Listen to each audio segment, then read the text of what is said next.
so we are at a stage in our making process where we have a finished ring band all cleaned up and not fully polished, but like filed and sanded and looking pretty good. Nice and round, nice and straight from this angle.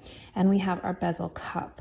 We're going to be attaching the bezel to the ring band to complete our bezel set ring project. You also want to think about which way is my stone going to go on. You're going to have it be vertical set, horizontal set. There's really no wrong answer. Take your cross-locking tweezers and take them out of the stand and just put them on a binder clip. And then it just sort of, the balance of staying put like this helps keep the pressure down. All right, I think we're ready to get started to get this last solder seam on this whole piece.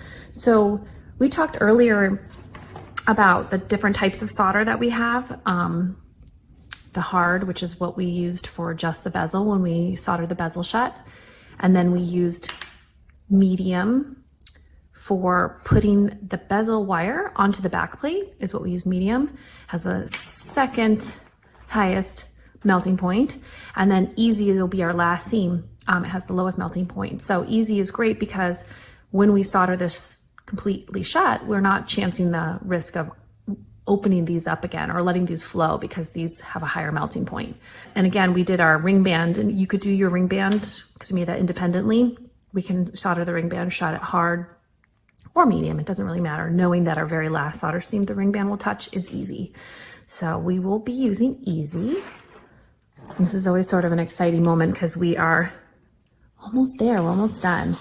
So my flux is looking good, nice and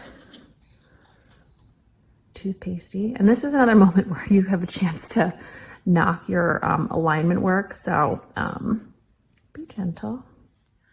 Okay, so just to backtrack a little bit.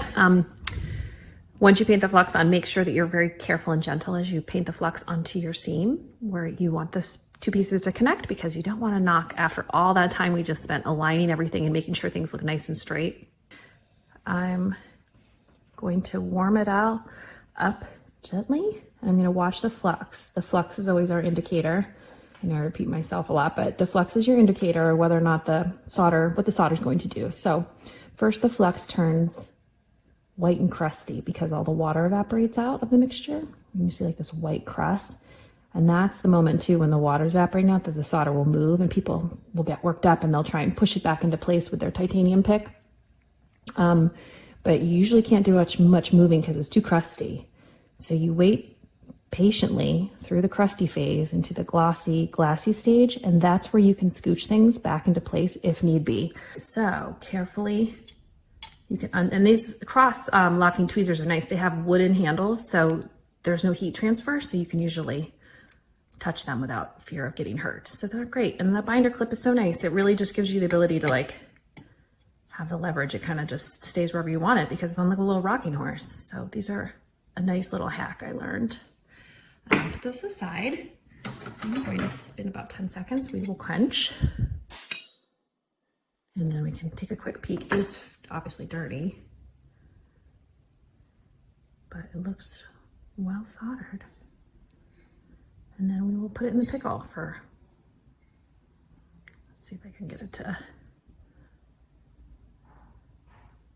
for 5-10 minutes. All right.